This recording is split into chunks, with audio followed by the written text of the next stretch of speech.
Adil Kak Talina, Bacuramin Kak Saruga, Bahasa Ingat Kak Cubata. Perkenalkan, nama saya Milania, kelas E daerah. Di sini saya akan membacakan jawaban UAS mata kuliah E-Marketing, dosen pengampu Pak Ade Mursalin, SEMM. 1. Berapa kali Anda menghadiri kuliah E-Marketing? Mengapa Anda harus hadir dalam kuliah E-Marketing? Jawab, saya hadir saat mengikuti kuliah E-Marketing sebanyak 12 kali, karena harus mengikuti kuliah E-Marketing untuk memenuhi mata kuliah yang diikuti. 2. Tugas-tugas apa saja yang sudah Anda kerjakan selama Anda mengikuti kuliah E-Marketing, dan manfaat apa yang Anda peroleh dengan mengerjakan tugas-tugas yang diberikan tersebut?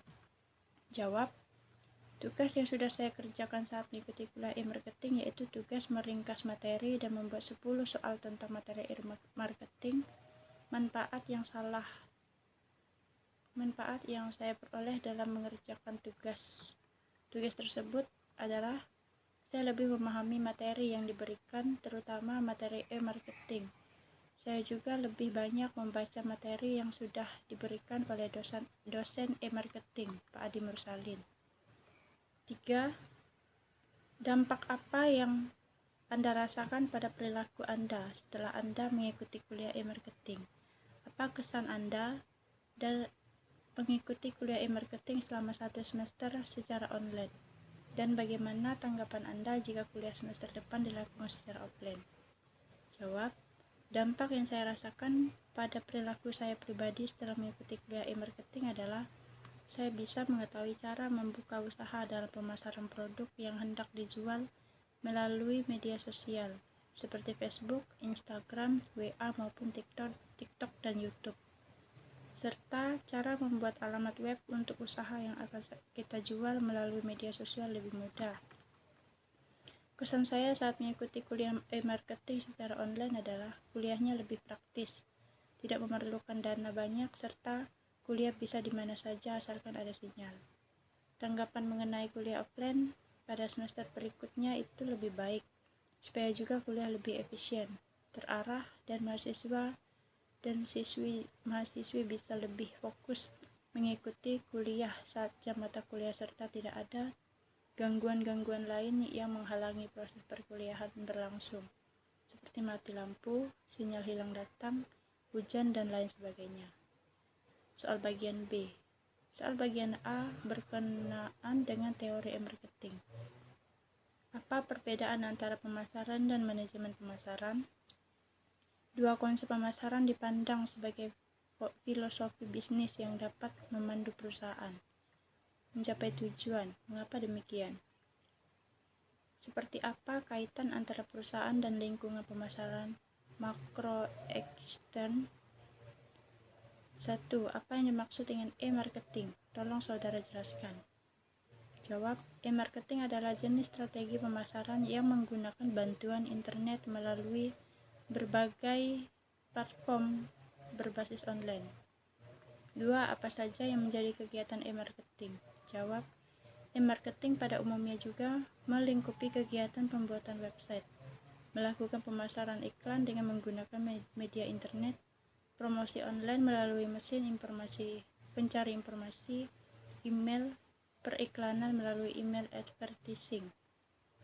3. Tolong sebutkan 5 aktivitas digital marketing.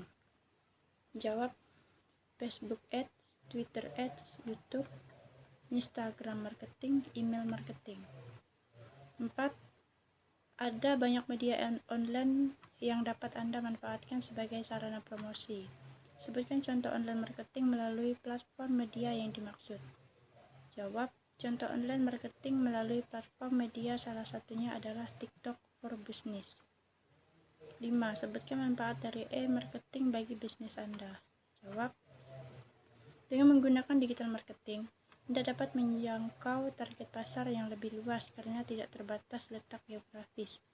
Selain itu, Anda juga bisa menentukan sasaran customer seperti apa yang hendak Anda bidik sebagai target promosi, baik dari profesi, usia, lokasi, hobi, dan sebagainya. 6. Sebutkan hal-hal apa saja agar dana yang didapatkan dari crowdfunding lebih optimal. Jawab, membuat proposal usaha dengan menarik, mendaftar ke situs crowdfunding, mengunggah dan memantau perkembangan proposal usaha. 7. Dalam e-marketing dikenal juga istilah threat of new entrant atau hambatan bagi pendatang baru. Sebutkan apa saja hambatan tersebut. Jawab: skala ekonomi, diferensiasi produk, persyaratan modal, kerugian biaya yang tidak dipengaruhi oleh ukuran perusahaan, akses terhadap saluran distribusi, kebijakan pemerintah. 8. Apa peran saluran pemasaran dan branding offline yang dimainkan dalam memajukan strategi digital? Jawab: meningkatkan awareness brand. Meski teknologi terus berkembang, pemasaran offline juga masih banyak digunakan oleh brand. 9. Mengapa riset pasar online sangat penting untuk setiap upaya pemasaran?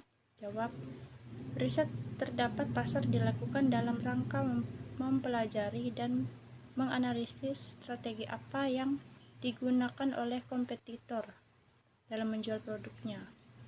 Dengan demikian, pelaku usaha dapat menyusun strategi yang lebih baik dari kompetitornya, sehingga potensi dan kesempatan untuk memenangkan kompetisi menjadi lebih besar. 10. Sebutkan beberapa manfaat penelitian pasar online. Jawab: riset pasar bisa membantu brand untuk menghasilkan informasi tentang besarnya pasar potensi suatu produk atau jasa sesuai target pasar. Informasi ini nantinya sangat berguna untuk menentukan target penjualan dan pencapaian market share di pasar. Bagian C, video kedua. Judul video: e-marketing dan strategi marketing. Judul tersebut tentang pengertian e-marketing atau pemasaran secara online serta pengenalan strategi yang digunakan. Pembicara: Kurenisa Dimas Ramadan Marmono. Penjelasan video tersebut, penyampaian pemasaran secara online serta media apa saja yang digunakan dalam promosi produk dalam e-marketing. Mengenal media yang digunakan dan cara menyusun strategi e-marketing, bisa memahami ruang lingkup e-marketing dalam sebuah produk sehingga bisa mencapai hasil yang baik. Video ketiga, judul Organic Facebook Marketing, cara jual gratis produk menggunakan Facebook. Pembicara MZ Omar. Penjelasan video tersebut tata cara menggunakan Facebook sebagai media pemasaran online produk. Pembelajaran yang didapat: bagaimana produk bisa tersampaikan secara menyeluruh kepada publik sehingga bisa terjual produk secara online. Manfaat: bisa lebih tahu detail fungsi Facebook marketing sehingga bisa digunakan publik sebagai sarana untuk bisnis secara online. Sekian video dari saya, jawaban dari saya. Jika ada kekurangan saya mohon maaf, dan terima kasih. Adil Katalina, Bacuramin Kak Saruka, Bahasa Ingat Kak Jubata.